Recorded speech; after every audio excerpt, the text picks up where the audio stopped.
So here we are. It's now 8 a.m. We gave you a few minutes of us figuring out what's going on.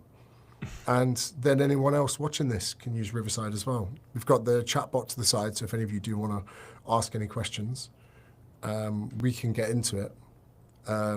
Do you use a face pump? I reckon Sorsarg is probably thinking that this is some looks maxing that you've got going on. You've probably got a little bit of like some filter. Yeah, you're doing a bit of looks maxing to get yourself looking a certain way. What was the first question that you had from before? I suppose quickly to introduce you, Cam was in the mentorship, and then he was very good at answering people's questions. I said, "What's your deal?" And I've ended up giving him a job. And now there's going to be many people coming on this live whose landing pages and marketing systems you've helped with. Yeah, so let's go with the first question you had, then we'll jump into the ones there. Cool. So, yeah, the first question I had, it's probably the most important one, because I think without this, nothing else really falls into place. So the first one I had was like, how is it you stand out from everyone else? So if you're like a PT, there's thousands of other PTs or coaches out there. How do you kind of stand out above everyone else in your space? Well, I'm interested for your take on this in a second, but to be really simple, and I know some people might think this is a little bit too basic, everyone is operating at this very mediocre level of content. I mean, you and I have seen like 1 million Instagram pages, so let's think about it. DM me coach is the call to action in the bio. The picture is a topless picture of themselves or in activewear in a dark lit gym. In the top 9 grid posts, they will have, at least 2 of them semi-naked. They will have an application form, no email list, and within their last 10 posts, they'll be sharing a workout. So when it comes to standing out, if you're a personal trainer or a coach in any kind of realm, if you just make content that's centered around helping other people, you're already in the top 10%. So many people in fitness seem to think that their fitness account is a popularity page that they're using to boost their ability to get a Gymshark sponsorship.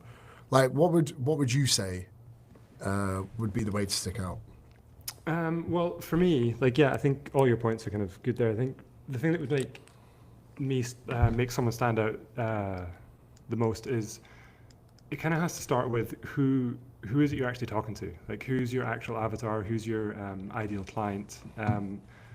Because take PT, for example, it's all going to be fat loss. Like, so 9 times out of 10, everyone's looking either for fat loss or to gain muscle or to, fix their diet. So that's obviously the goal, but underneath that, there's like all these other things. So who is that person? Are they like a busy dad? Are they, do they work full time? They don't have much time to work out. So, or are they a woman who, there's a girl right now actually who's a way to offer perimenopause. So it's like all the goals is the same. It's like fat loss is the goal, but it's like, what words are you putting on your website that's going to like basically resonate with that target audience?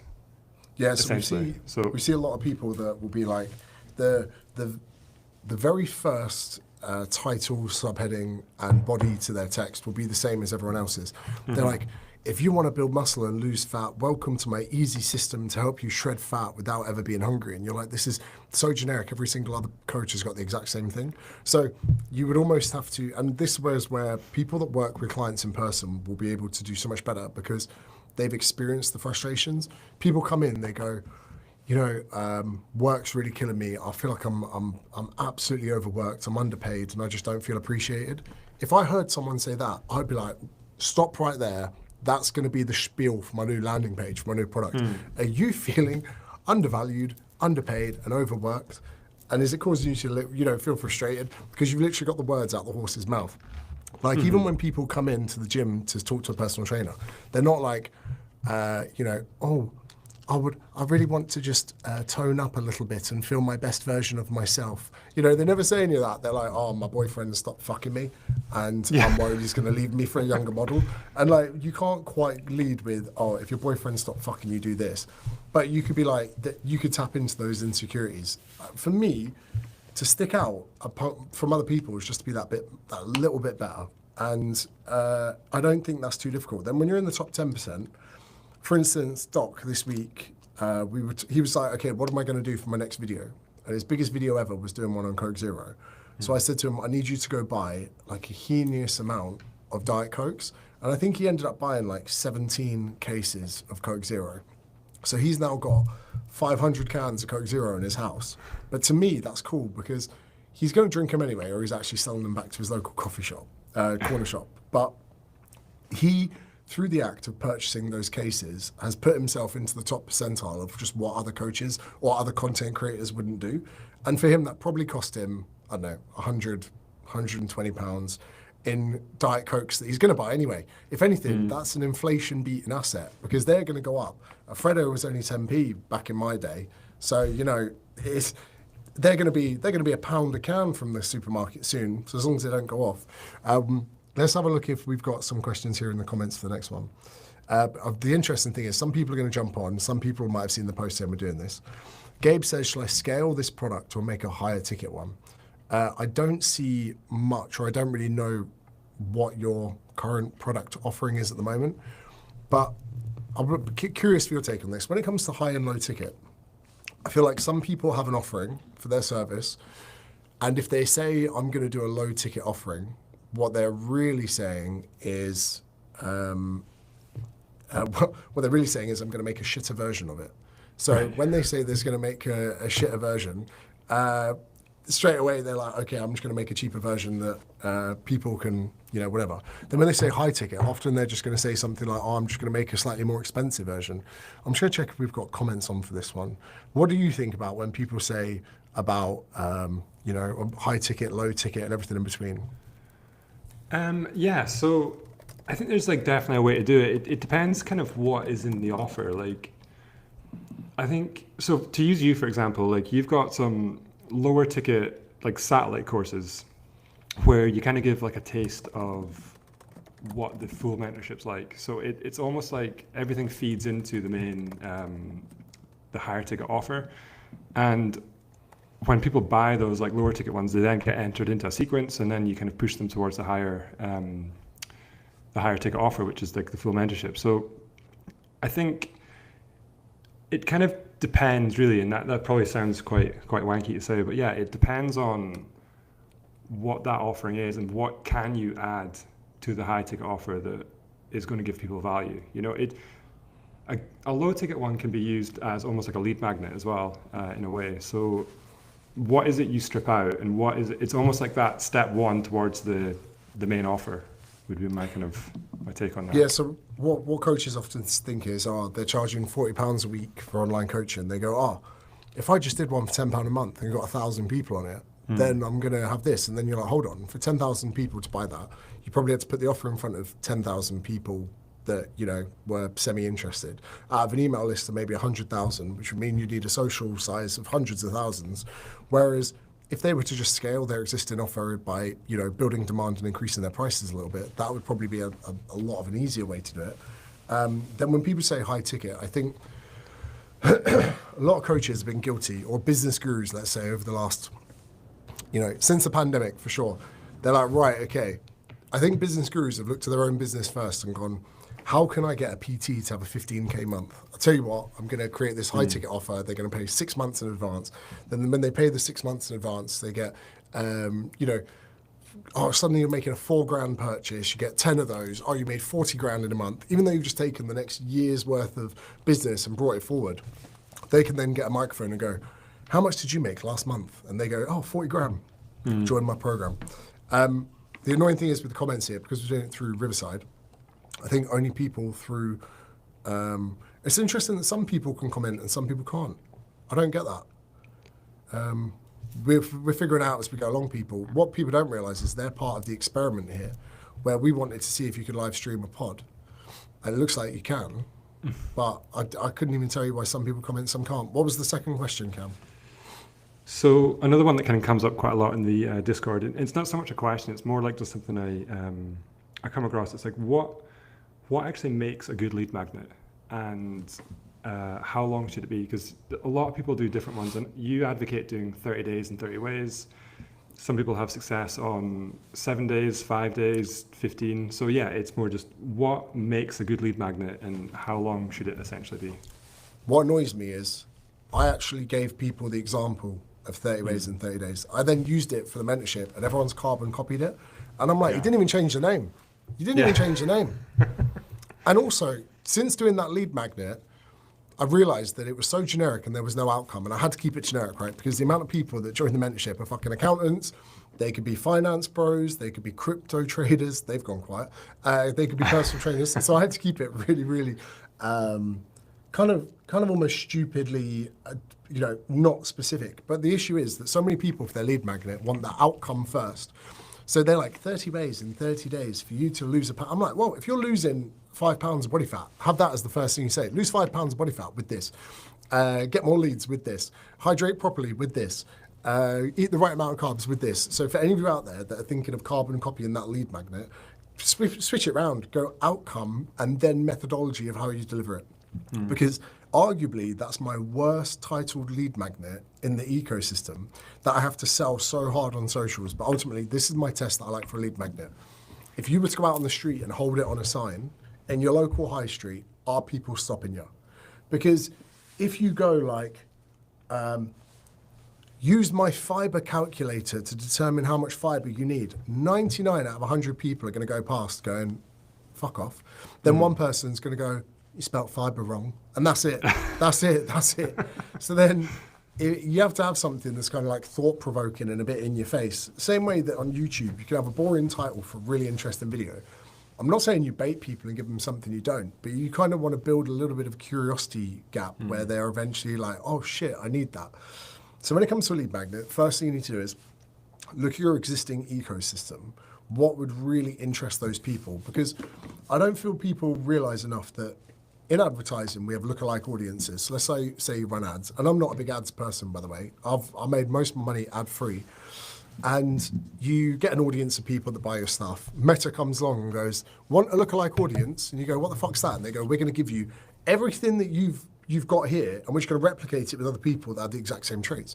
I don't understand why people within their own business don't aspire to have another lookalike audience. So what I mean by that is, if your clients are Jackie, Susan, and Beatrice, probably talk to women. Why? Because you've got women in front of you. Now, if Jackie, Beatrice, and fucking Sue are over 45, maybe start marketing to those kind of demographics and their issues. Why? Because most of the people with you are over 45. So regrettably, when I started the mentorship, it wasn't for PTs. But then when I saw that 60% of people in the Discord were PTs, my arm was twisted and I used a bit of, copy to win them over. But ultimately, spin something up that your audience that you have would be interested in. And this is another taste test for it as well. So whenever I make a course, I'm building one at the moment, I want half of the people out there on YouTube to go, fucking hell, that sounds good. But I also want existing people that have already paid me to go, this is perfect. So, because if the people that are paying me go, oh, we don't need that, but it's a good lead magnet, it's too far removed from what it needs to serve. So if you're going to create something for your business, you need to be able to have it so that your existing clients go, Cam, that was great. That carb tracker that you put together really helped me. I'm already paying you for coaching, but that thing you put together was great. So there needs to be that. Also, if you have an idea for a lead magnet, you need to spin it up ASAP Rocky. Need to do that. And then if it bombs, spin up another one. So when people spend like a month building a lead magnet, I'm like, yeah, it's too long, mate. Because in that time, we could have had 4 different lead magnets. By the way, to people watching, there's an offer in the description. If you can't click it, that's completely my fault and my fuck up. But yeah, Cam, what do you think about that? So on quite a lot of the coaching calls, I tend to tell people that a good lead magnet should feel like the step one towards your offer. So what is it you're offering? And is there like a module that you can give away, or is there like some low entry things that solve a specific problem, but they don't give away the full thing? So a lead magnet, in my view, should create almost a gap that is then filled by your coaching or whatever your offer is. So you aggravate enough pain, you solve a small problem, and then throughout the email sequence, you build that relationship with them, you highlight certain things, and then they're like, okay, great, I've got enough now, but what's next? So it's like trying to think of what is that like next thing that you can like, how can you create that gap essentially? That's 'Cause- interesting because on the last course we did, we actually hosted it in the platform, the Lead Magnet Mastery. And I think that gave people a taste of exactly what you said then. I would actually have to look at the upsell rates between it. Okay, quick question interjecting on that. Should people have access to you in a lead magnet? Yeah, so my gut says no. Probably not, because that's almost like it's almost giving too much away, which is another issue we see quite a lot in Discord. Like people tend to give away too much. See it time and time again. Like so, everyone's and it's great because it shows that people know what they're talking about, which is always helpful. But it's they almost give away too much, either contact to you as a person, or they just give away too much of the course essentially. So then people get to the end of the lead magnet, they get to the end of the email sequence, and they're like, cool, I can actually do everything I need now just based on this free resource. So they then don't buy from you. So I think that's why you're. Yeah, that's why I hate free communities as well. People are like, should I run a free community? I'm like, hold on. You're going to give time and attention and effort to people that aren't paying you. Like, you could do it to a lead magnet and spend a day making a lead magnet, because then that can go out and be replicated and flipped thousands of times without any more effort. But the free community thing, to me, I just hate the idea of it. Yeah, quite a lot of people ask if they should start a community, and it's like, I think because they see you doing one, there's obviously the school platform and stuff, so it's like quite easy to set I would up, argue it's not a free community, because no one inside is in without paying. So they see Discord and they go, oh, I might do Discord. Then they realize, oh, there's only 10 people in it. So they think, oh, maybe I need to let people in for free. But the truth is, if you've got under 30 people, put them in a WhatsApp group. If you've then got too many people, try a Facebook group, try a Discord group. I tried getting my fitness group to Discord, they hated it. But yeah, ultimately, it's another reason that I don't like sales calls is, let's say I'm following your content and I'm loving your marketing stuff. I shouldn't be able, as a prospect, to book in my calendar and be able to talk to you for free. If you're this industry expert, you know, like, I shouldn't have contact to you until I've paid you. And then when I've paid you, great, jump on a call. Hey, thanks for joining the program. But if I'm loving your content and I think you're a G, and then I jump on it, and then there's suddenly 45 minutes of you trying to beg me to buy your shit. It just steals from your aura. You know, it just steals from Cam's positive energy field that is around me. So for that reason, with that, I'm out. There's a question here that someone says about price anchoring. Now, interestingly enough, I did a price anchor this year and it absolutely fucked me. I think this might have been, actually, I think you're in here for this. So I'm just going to post this offer down here before I forget. So I saw someone using a price anchor. Here we go. There it is. If you are going to give us your money today, use that link and you can give us less.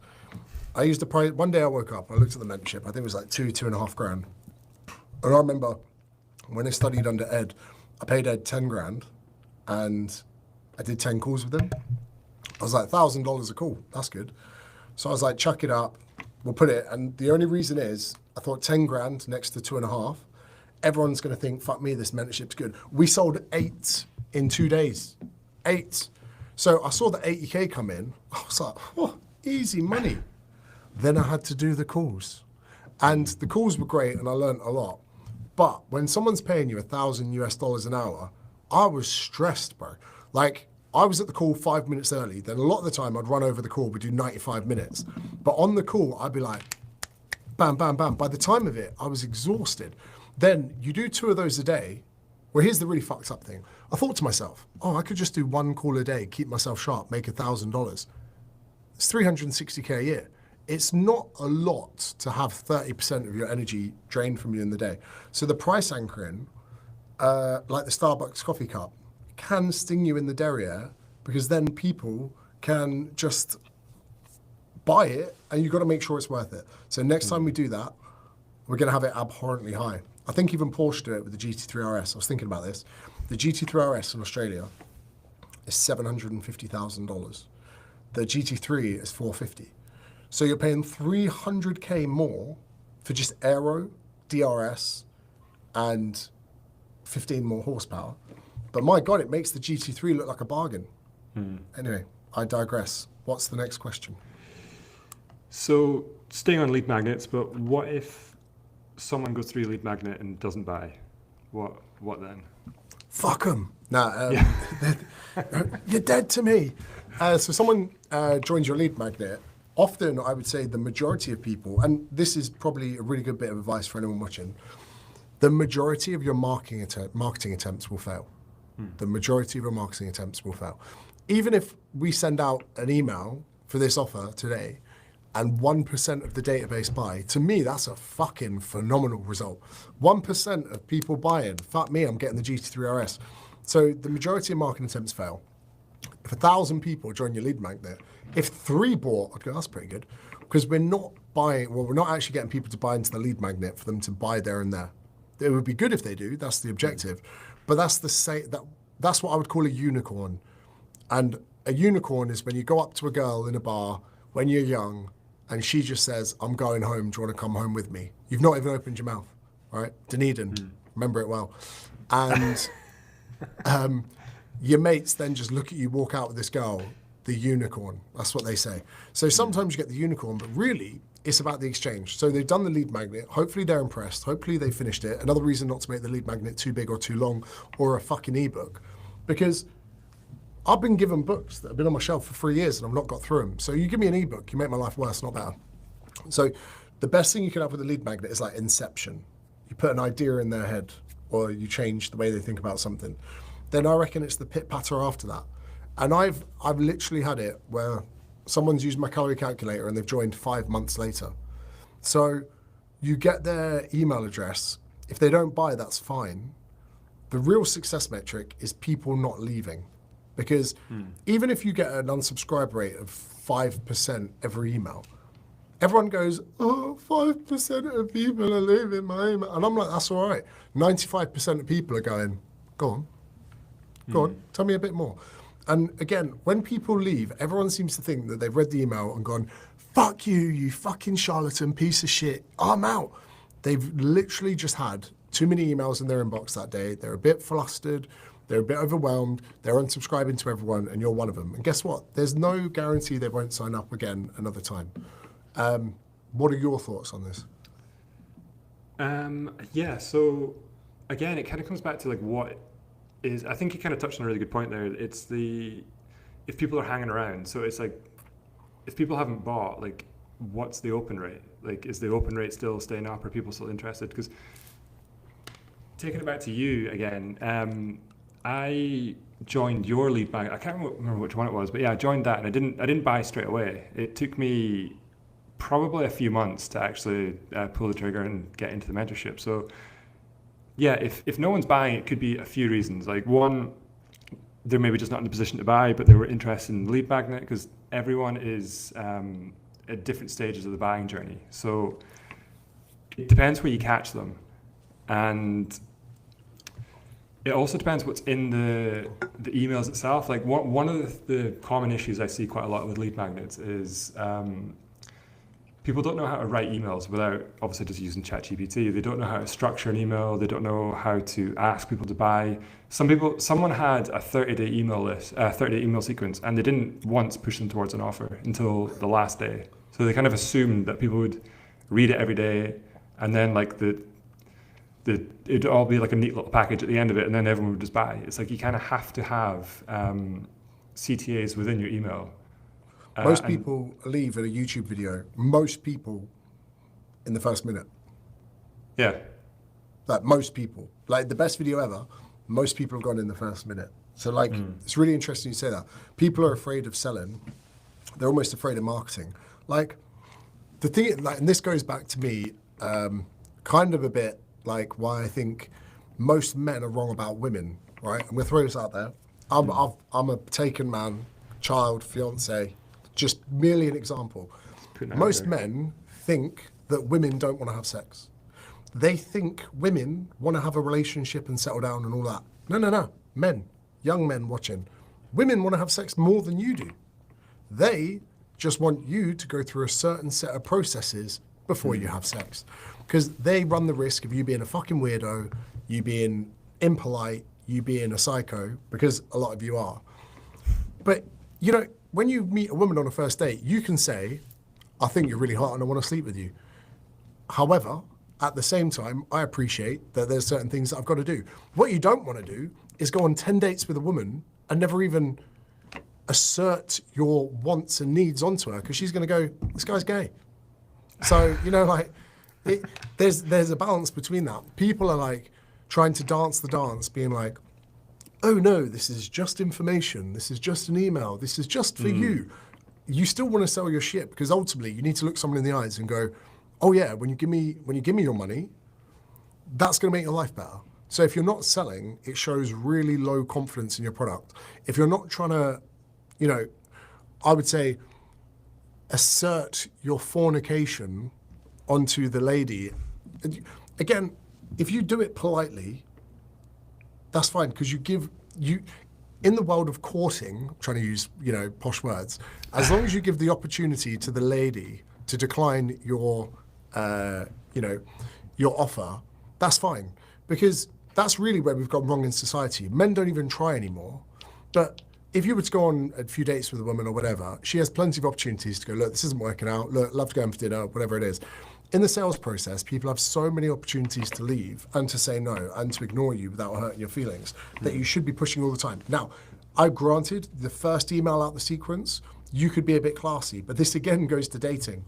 In my years, I came to realize the less I tried to sleep with someone on a first date, the sooner you have sex with them. Because if you try on the first date too hard, they push you back to date 5 just out of principle. But if you're on date 1, say to them, I'd love to bang, but I'm not going to because it's first date.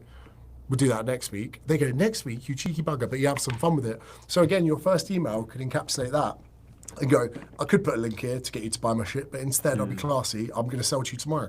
But the sales process can be fun. And again, any good shagger out there has fun with the idea that the woman's not having sex with him yet. You'll make a laugh of it, turn up at the front door, we having sex tonight? What? Hold on, it's the second date. Yeah, I was only joking. So as long as you're respectful with them, with the prospect, and you still make it known, because ultimately, if you're dating a woman, you're not doing it to be a brother. You're doing it because you would like to have a romantic setting with someone, and the same in marketing. Why do people think we're doing this live? It's not because we just want to give out free information to the public. It's half self-serving to our existing member base, but it's for all you fuckers out there that aren't paying us yet. It's about flirting, saying, look, you don't just get me, you get Cam. And if you get me, I pay Cam.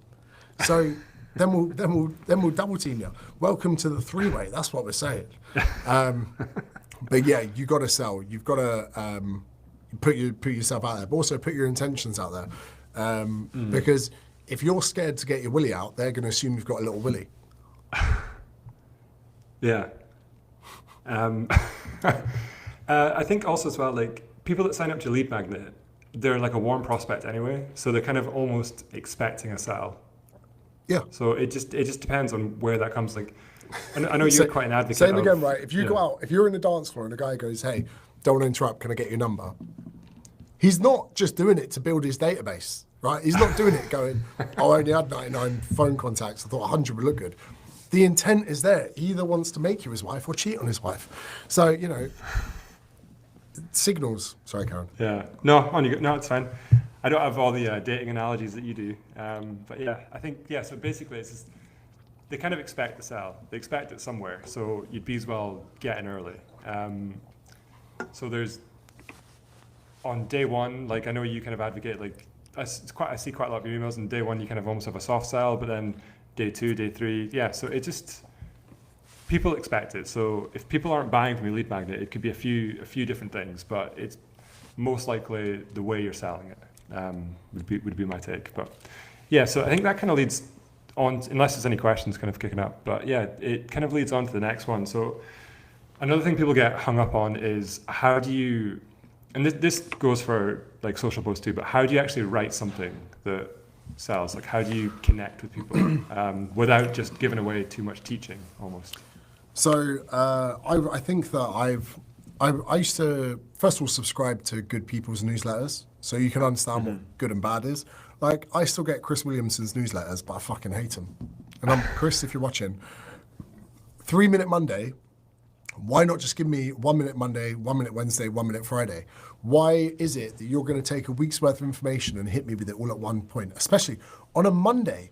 Chris, it's fucking Monday. I've just got to my fucking desk. I'm swamped with emails from the weekend. Now you've just sent me a short fucking novel. How about 3 Minute Friday when I'm fucking bored and I've done all my work for the week? So there's some short-sightedness on that for a start. And considering it's not him writing them, come on.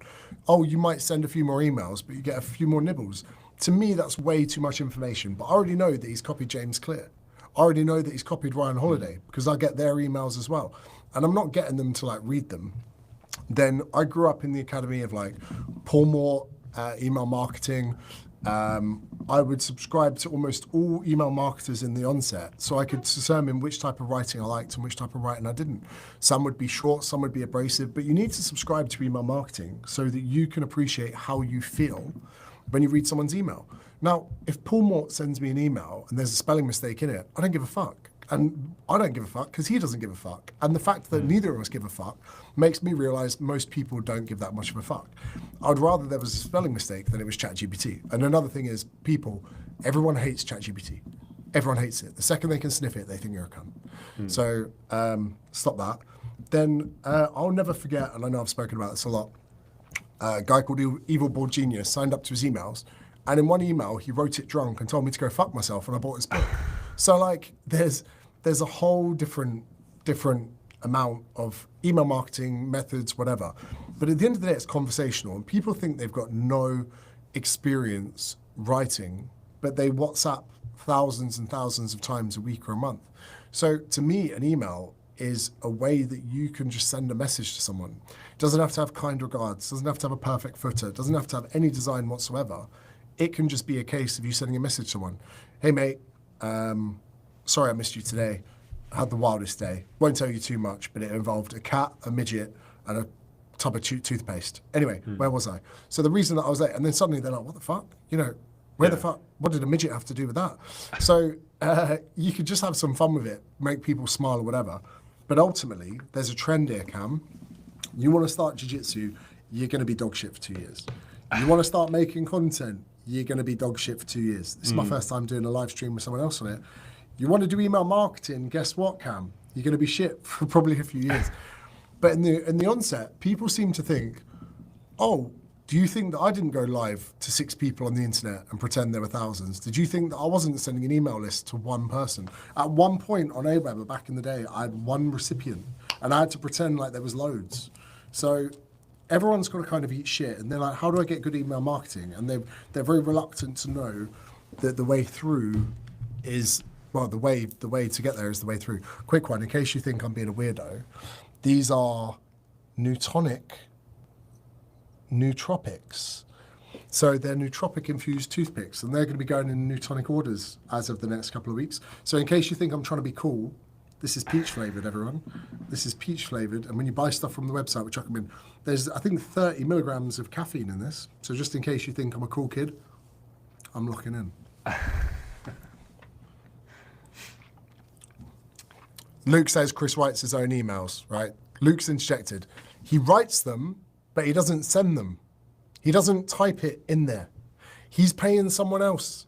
You telling me that our mate Chris Williamson is opening his email hosting platform and typing every single thing and putting the hyperlinks in himself? I smell bollocks. I bet you £50, Luke. I bet you £50. I'm on to you right away. If you can promise me that Chris is opening the browser, typing them himself and scheduling them, I will eat my fucking hat on a live stream. But just because he types it out into a form and sends it across, nah. I know, Chris, he's got it in a Word doc, and this is what he does to people. Here's the email. Make sure that's sent. Make sure that email has been sent. And then he probably thinks to something like, oh, what recipient list is it going to? I don't want to hear about this. I'm too busy writing next week's email. Luke's adamant that he does, but... Is this an insight into how your emails are written, James? I'll do it myself. I'm there doing my 2-factor authentication, logging in. I'm there checking my links before everything goes out. This is why I'm going bald and Chris isn't, right? Because I'm stressed. I've got to make sure that every UTM and URL works on an email. Chris hasn't opened his laptop in 4 years. Do you know that? So Chris has someone in his house that sets up the podcast, right? So when Chris is ready to record, he goes like this. Then they appear, the members of staff, they run upstairs, they open the laptop, he comes in, he sits there, they give him a little bit of makeup, he records, then when he's finished, he rings a bell, and everyone does everything for him. He hasn't actually manually opened the laptop in a long time. That's why he doesn't take luggage anyway, he doesn't actually carry a laptop on him. Anyway, what was the next question? I don't know if you're joking with that one, with the bell. See, that's the level we're at. So another one comes up quite a lot is, do I need a sales call or can I just sell straight from the landing page? Right, I'm interested in your take on this, but the first thing I want to say is sales calls work, granted. Now, I could probably charge 10 grand for what I charge if I was to do a sales call, and we've trialed it a bit before, and they work, but no offense to most of you out there, if you've got an accounting firm and you're bringing on a FTSE 500 business to do their intricate accounts with you, yeah, probably get on a phone call with them first. Yeah, but it's not a sales call. You're just going to jump on and go, hi, this is the accountancy, this is what we do, this is the kind of financial planning and analysis that we do, this is how much it costs. Cool, if you're interested, whatever. But so many of you that are coaches, you're first of all putting up a massive barrier to entry between people, but second of all, they don't want to do the call.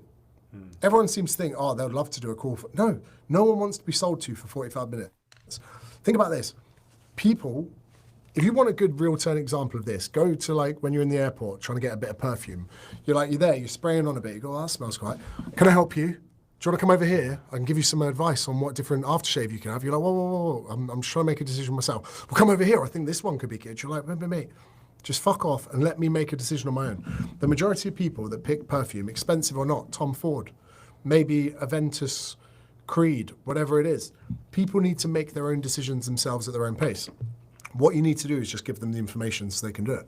Now, one thing I would say is you may make more business and you may get more closes, but for me, just from principle, I'm going to give you all the information you need, and if you don't buy, cool. Like, I would rather operate a smaller business because it sounds really bad, right? Again, we'll go back to dating, Cam. I would sometimes, back in the day, present an offer to what I thought was a fair date with a woman. They'd sometimes say, no, I want to do this instead. I'd be like, already, I'm out. Already, you're not the right for me. I remember, and Tay won't mind me saying this, in winter, I used to invite girls to go for a swim in the sea. I don't want to go for fucking dinner. I don't know you. Like, I don't want to go for a drink. I'm fucking tired. Let's go for a swim in the sea and have a coffee. And so many girls would be like, oh, it's winter. And I'm like, well, if you don't want to get your fucking head wet in winter, already this isn't going to work. So there's already a pre-level of qualification. Now, the perfect client for me and you, Cap, is not clingy. If someone says, oh, I'm so close to joining, I just need to have a phone call beforehand. Well, if you need that reassurance before execution, I would say fuck off and join someone else's program. And because of that, we've got a really good culture of low maintenance people that can just make decisions themselves, because there needs to be a bit of independence for you to look at someone's landing page and go, I'm going to make a commitment. Also, the money back guarantee covers your back with almost everything that you can sell online. So then those people have the same autonomy to make their own decisions with other things in their life. Because if you can't make a decision, if you're going to spend $3,000 on someone's program who you followed on YouTube for fucking a decade, then you're not going to know when it's time to write your own emails or do your own sales copy. So it just feels a bit sleazy to me, because guess what, Cam? If you don't really want to buy my shit, but you give me 45 minutes, oh, I could convince you, mate. I could brainwash you. I could make you feel guilty. I could go, well, funny thing is, Cam, on your form, you said it was important that you were earning enough money for your child to grow up and go to private school. And the thing is, Cam, from the financial history that you've sent me, it doesn't look like you're on trajectories to be there. And if you did want to move to Edinburgh and live a little bit closer to the castle, you would have to be making quite a bit more to do that. So, Cam, sorry, did you want financial freedom or did you want to leave the call without joy? So, like, that's the thing I don't really like. And do you know what? I've been suckered to it myself once. I didn't realize it was a sales call. It was for a YouTube course. And the guy called me up And I don't know why my phone rang, because it was on Do Not Disturb. And he just flattered me. It's like, James, I've been on your channel. Oh, you got such scope for this. Oh, that's looking great. This video was hilarious. I'm like, thanks. And then he was like, look, we think you'd be a perfect fit for the program. And I was like, what program? Didn't even know there was a program. It's going to be $5,000 paid. And it was shit. It was fucking shit. Then with Ed's course, I messaged him. I said, I've been watching a load of your YouTube videos. What's the most expensive thing you sell? And he sent me a link and tried talking me out of it, and I bought it. So like, yeah, there's a difference between the two. Well, what are your thoughts? Who was that YouTube guy out in? What's his name? Wrote a book called The YouTube Formula. Oh. Daryl Eves.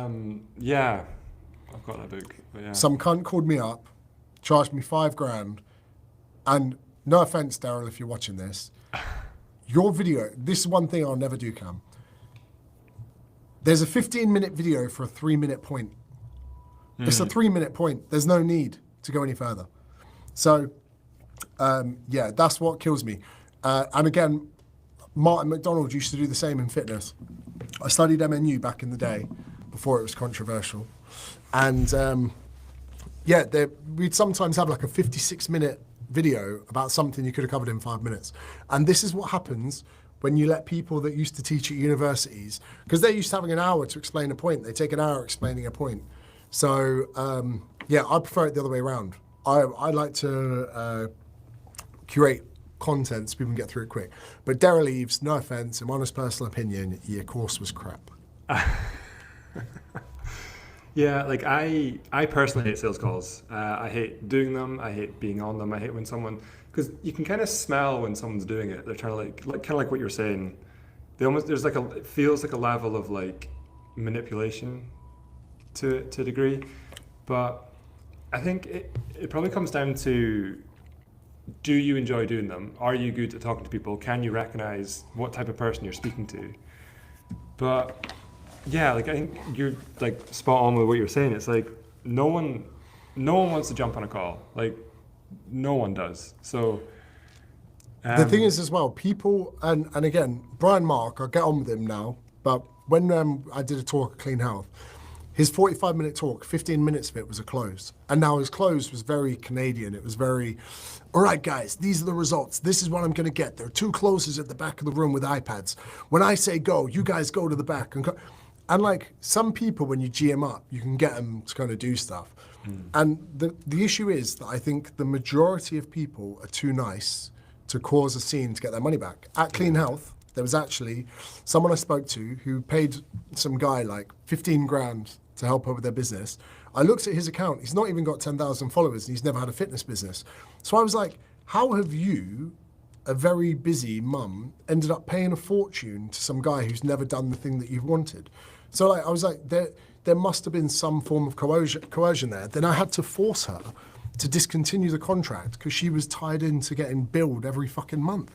So I was like, some people just don't want to cause a scene when they bought something that isn't right. So I would much rather have low pressure sales, because I think it's not good for reputation in the long term. And actually a lot of people that I know that have used like, and the thing is, I'm actually bitching about people that made more money than me. Brian Mark's doing like $1 million a month. A lot of these gurus in the business scene have done more. But at least I like to think that there's some form of integrity behind it. And again, after you earn, I think it's 160K a year, nothing really changes as far as happiness. It's probably less than that, actually. It's called, I can't remember, I put it in my second book. You see it behind me. But there's, after a certain amount of income, it's all bullshit, really. You don't become any happier. Once you have your Maslow hierarchy of needs, you should get depressed for other stuff. Yeah, and it's like on sales calls as well. It's like, what could you be doing with your time that isn't spent on sales calls? Like if you're not relying on just having to close people on a call, like that's time that you could be spent creating content or writing emails or doing like 100 other different things. Like it's probably just because like I'm probably more like introverted by nature, so like I just like the idea of having to like close people on a call, like just it's also it doesn't, and also you should be able to text someone and just say, look, if you don't want to do this, fine. Annoyingly, Luke said, well, Chris has claimed that he writes his own emails, so I've got to send Luke 50 quid. I I'm a man of my word, so I'm going to pay him now. What I'm going to do is I'm just going to read his bank details out loud. Monzo 04 no, 4024. And this is it. Another thing that I think is really important in marketing is to be honest. So I said that I would pay him. I do think that Chris and Luke have known each other for longer than I've known each other. So you got to be a man of your word. You got to be a Lannister. So when someone says, I'm actually paying him 50 quid. Here we go. Here we go. For anyone that thinks I'm lying, hold on. Got to take my face out of it. Can I get 50 quid? Yeah, everyone can have 50 quid. So yeah, I am very surprised that Chris does that. I actually think that's a little fib, and I'm going to find out when Chris is here on tour in a few weeks' time. Luke waits for me to send it and goes, save it, give it to charity. You are my charity, Luke. That's why you get 20% of everything that I make. All right, next question. We'll do 10 more minutes. And guys, there is an offer link there. It should be linked in the YouTube as well. Yeah, this is a very interesting way to do a live stream. I don't know why it's not letting us do comments. But what is good is it is showcasing the link. So for any of you watching, this is on Riverside. It is an interesting way of doing things. It looks good, actually. You do look a bit stretched in the face. But do I? Oh. It's maybe just my long face. Yeah, why the long face? It could That's be why I've got a beard. And you're lucky I'm even talking to a Scotsman after last weekend. Anyway, then what was the next one you were going to say? So another thing people kind of struggle to come up with is, how can I keep coming up with content ideas? Oh, mate, don't. You're going to set me off. I had an argument with someone about this the other day. So, won't name her, lady in question. I said, can we go to two videos a day? And instead of putting things on a tripod, I just want you to just chat to your phone. Hey guys, you might not know what height to set the bar when you're doing a squat. So let me show you. Flip it round. Here's the J hooks. This is upload. She goes, I just don't know what to talk about. I went, you've done 400 Instagram posts. 400. You've done 400 posts. You're talking to someone that's done nearly 5,000. And I've got thousands more on Facebook. And I've got hundreds of videos on YouTube that take sometimes weeks to produce. And I've written 10,000 emails. And I was like, you're telling me, having the audacity, that you're running out of ideas to come up with. I said, hold on, you still have clients in person. You have a much bigger advantage than I do when it comes to content ideation. People are coming to you all the time and asking you questions. I was like, if I ever don't have an idea for a fucking video, I go to Discord where I'm helping people. And what they are asking is questions. So I was like, fuck me. Also, the other elephant in the room is most of us are just making the same 10, 15 videos over and over again, but better. That's it. That's it. Like, everyone fails to realize that every movie you've ever seen is one of 5 story arcs. And they go, oh, surely I'd get bored of it. You wouldn't, because everyone makes you feel a bit different. There's been 3 fucking Spider-Men and 4 different Batmen in our times. You know Bruce Wayne. You know the parents die. You know Albert the butler. You know there's going to be a villain. You know he's going to win. Cool. But you still fucking watch it. Why? Because of how it makes you feel. So, like, everyone out there, like, oh, I'm just not really, I'm not sure what to make content about. Well, here's one. Go look at every fucking post you've ever done. Which one did the best? Cool. Could you make it better if I put a gun to your fucking head and threaten to murder your family? Oh, yeah. Well, go fucking make it better then. You know, like, Jesus Christ. And again, I'm like, okay, which video got you the most clients? This one. Have you remade it? No. So the one fucking video that made you the most clients, the most business, grew your lead magnet the most, you haven't remade. I would have remade that bitch fucking 10 times. I would have kept going until someone said, bro, change the tune. You know, like, fuck me. So yeah, it's like it's like an incel getting no pussy. I've run out. I'm not sure what chat up lines to use. Like, Jesus Christ. And the thing here is, right, this was yesterday's video that it's in the edit now. Everything is marketing. Everything is marketing. The way you look, the way you dress, the car you drive, how you smell, everything's marketing. And for a lot of people, being active on social media is marketing. Because if you're going to go, oh, I couldn't really think of anything last week to put out, and you have a week that you didn't post content, it's not just bad for new leads. Your clients go, oh, my PT is a bit of a part-timer. Oh, he only puts out content when he feels like it. And who are you to think that you're going to make, so let's say you post once a day and you need to post for 2 years, that's 700 posts. Who are you to think that you can come up with 700 novel ideas for fucking posts? That's ridiculous, that's stupid. And even if you go and look at your favorite creators, Mr. Beast only remakes the same 5 videos. 24 hours in, last to leave, biggest versus smallest, cheapest versus most expensive. I did something crazy for charity. That's it. So if Mr. Beast's only doing the same fucking 5 videos, who are you to think that you can go novel the whole way up? Yeah, and I think basically like marketing is basically just saying the same thing over and over again, but just in different ways. Correct. So it's like, yeah, just repeating the same thing. And when it comes to social content, it's like, I think a lot of people think like, oh, I've ran out of ideas and therefore my audience is going to get bored. But it's like, you don't know which one's going to take off. And if you remake it and do it better, like if you look at the data and see, like, I tell people to try and look at the retention graph as much as possible. Notice the drop-offs. Notice where people are losing attention and then fix that one bit and come back, post it. So it's like, you don't know which post is going to go up and you're assuming that because you've done the content, therefore everyone knows you've done it. So it's like, just keep going through the process.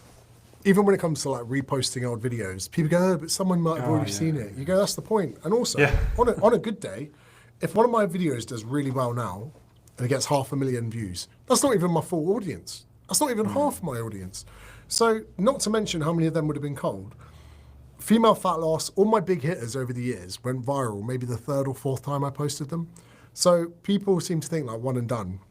And again, I've said this so many times, like even if someone was to go, I've already seen that one, well, who cares? Fine. Do you not see what I'm trying to do? Your OG fans will be like, oh, I love what you're doing there. That's great. Love that video. They'll double tap and share it, even though they've already seen it. So yeah, there's just a lot of kind of mistakes that people are making that they don't have to make.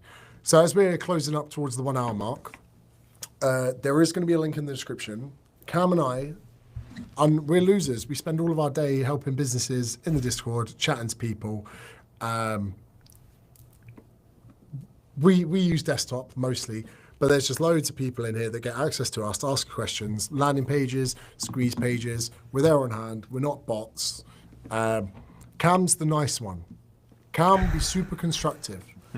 I am not always so nice. It depends how much coffee I've had and what time of day it is and how well my son slept the night before. But if you send me ChatGPT jargon, you're getting it.